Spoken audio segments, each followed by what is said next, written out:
Hello everybody, welcome to Vision Expo East. We're in Orlando, Florida. It's 2025. I'm at the Optikam booth with Joel Wolf, their national trainer. It's been about almost 5 years since we sat down and talked. A lot has changed. Let's start off with the really big number that you guys have reached. Yeah, we reached 60 million pictures that we take. 60 million, which equates to 60 million pairs of eyeglasses sold, which is really pretty mind-boggling, folks. It kind of brings it back when you're at places like this, just how big this industry is and how many pairs of eyeglasses get sold. I know you've had some other updates and changes. What would be the iPad you'd want today if you signed up while you were here? So you can still use any iPad that's still supported by Apple. We now have the ability to take measurements without the device, and so for those measurements we need an iPad that has LiDAR, which is the iPad Pro 22 or iPad Pro 24. Okay, when you say device, we're talking about the old EY stick? Yes, so, well, not the EY stick. Okay. We actually converted over to the OPD, which we'll discuss a little bit about that. Yeah. But now we can take measurements without any device at all. Wow. Do you need a holder still with that one, or is that even, have you eliminated that? No, with the iPad Pros, they have its own backside flash, so you do not need any type of enclosure. We still send an enclosure, but just as for protection purposes only. Gotcha. All right. So everything going forward, nothing else has to be clipped onto the glasses anymore? That's just been eliminated. So it's both. We can either do it with the new OPD, which we can discuss a little bit about the benefits of that, or you can do it without any device. And each office decides on how they want to use, what approach they want to use. I would say more than 50% of the people use a hybrid approach. They'll use the measurement device, we'll call the OPD, when someone's getting a personalized progressive lens, but they do without the device for most others. That is fantastic. Brutal honesty, I always found that a little fussy. Been something that I would have shied away from a little bit if I was still dispensing, so that is fantastic. If you have this already set up, what version software should you be running at this point? Well, we continually update the software. It's evolved quite a bit. It's over 7.0 now. So, all right. So, can you'd update if you're not there? Well, the app will automatically update, or you can periodically update the app. It's all included with your license now. Oh, okay, gotcha. Other changes that have come along since we sat down and talked? Well, first I want to go over the OPD because there's some really, when we first talked about the OPD, it was just being launched at that time. Yes. And I don't think you've even gone to market at that time. It was like weeks away or something. Right. And coincidentally, that was the same time COVID was coming. So it was kind of a perfect timing because with the OPD, you never need to get near the patient. And at that time, it was very critical. So it really helped us.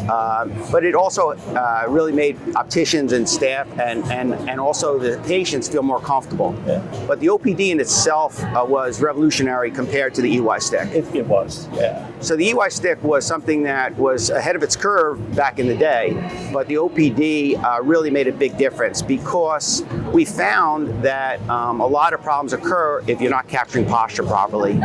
And so the center of the OPD has a tilt sensor, which enables the patient to be wearing the glasses and where the staff member or the optician can actually monitor their posture in live time. And by doing that, it enabled us to capture better posture. Also, it enabled us to validate the posture much better. Wow. And so we're always going to get better sight guides when you can do that. Oh, yes. Yeah. Something we had talked about on the side of the importance, as I've stressed in the past, for old school stuff is being on the same level at the patient, you're level-headed and sitting on the same plane. All that's really important. Just good optician stuff is now just built into the system. Yes. It's good. I've really been pushing these. I've been, every year I do a year-end review, and I almost starting to shy away from even talking about manual measurements because really everybody should be using something like this. But I cover other countries and places where they don't have access to stuff like this. So, yeah. Well, I'm surprised that in the United States it took a little slower than some of the other European countries. Like most of the European countries use electronic measurements all the time. The U.S. now has got on board. Most opticians and optometry practices are understanding understanding the benefits of having electronic measurements. There's so many different reasons, but you don't want to still be taking a marking pen and scribbling on a lens. In this time of day and with all the competitive market there is today, you want to make sure that patients see your office in a more state-of-the-art way. And also the newer lens that we're selling that take position-aware measurements, it's almost essential to have a device like this, so you're giving the patient what they order. Yeah, absolutely. Tell me, is there a time when you wouldn't use the device? Well, yes, there's many times you would not use the device. I would say for any time posture is not critical, like on a single vision lens or maybe a bifocal, I don't think most people will put the device on. Okay. There's no really advantage. And especially with children, you don't really want to do it, or maybe a very lightweight frame, you might not want to put it on the frame. When you're taking measurements without the device, you don't have to be at eye level with the patient, which is a real problem, as we mentioned, when you're taking manual measurements. And when we're saying device, we're talking about the OPD? Or when you're taking manual measurements. Or manual. Yeah. Gotcha. How much has happened to, I've never really got into the sales end of it too much, the lens demos and all of that. Changes there? So there's a lot of changes. 4 years ago is so far in technology. As technology evolved, we have made changes in every portion of the system. But in the lens demos and the frame selector, we made some revolutionary changes. So all of our, now we have videos, which really helps an optician be able to discuss any different lens options to the patients. So it makes a huge difference in increasing their sales, and again, making their office seem state-of-the-art instead of drawing things on a paper or using some POPs over your optical shop. Everything is right on your iPad, and so sales will increase. We also made some changes with our frame selector. Oh, okay. So the frame selector always also helped out with sales, but now we have two things. We added to now we can take 8 pictures on a patient trying on 8 different frames, so they can see side-by-side pictures of 8 different styles, and also we have a frame advisor. So the frame advisor will take a picture of the patient, analyze their face, and then give recommendations on what frame styles. So it makes it easier for the staff to cut down and looking at a 500 board of 500 frames now down to maybe 50 or 60 frames that they can choose for that patient specific to their frame shape. Does it do anything with size? Excuse me? Does it do anything with size? With size? Like sizing? No, that's something that you would have to do on your own. Still old school. Yes. All right. Excellent. Anything else you would like to add? No, I just a couple of things I would mention is that it's critically important in business that you do evolve your business. You want to make sure that you're using technology like this. It will make a difference in the business that you do and the way people perceive your practice. I can only tell you from my own experience, not only as the national trainer for Optikam, but as a customer there, patients expect technology like this when you go into an office. Most offices have technology in the rest of their office, and you want to make sure your optical stays with that same, coincides with the same road. Yeah, I mean, for opters, everything is all digital now and all, yes, half the size it used to be, and so much streamlined.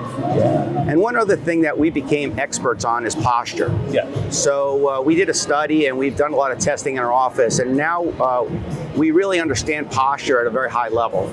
And we can actually, when we do our training now, we actually go over teaching offices how to capture posture properly, because our software eliminates a lot of the errors that occur when you're taking measurements. As John mentioned, being at eye level is a big problem. If you have a patient that's taller or shorter than you, if you're not exactly at eye level, the parallax issues will cause a problem getting a proper set height. But with our technology, it eliminates a lot of the errors like that. But the only thing it doesn't eliminate is being able to capture proper posture. And so part of our training now is to make sure that all the stuff that we learned over the past 17, 18 years is now addressed in our training. Right. So now there's no reason not to get very precise measurements. And I'm not sure if I said this when you mentioned the 60 million, the importance that isn't just a number, that's information that's fed into an algorithm that you use to make this stuff better and better and better. So it's not a number, it's data that you use to just keep improving this and getting better results out of this. Yes. So one thing I'm always impressed is our engineers work, and they've been working for the past 18 years on this software. So some people have bought it in years past and found that it was maybe not ours, but any digital electronic measurements, that it was working a little too slow or wasn't given the precision. it evolved, and at this point, you can count on every measurement to be very precise. The software will never cause an error in in making those measurements. So it really is just, if you haven't seen it, you really need to see it. Good. All right. Thank you so much. Thank you, Always John. a pleasure.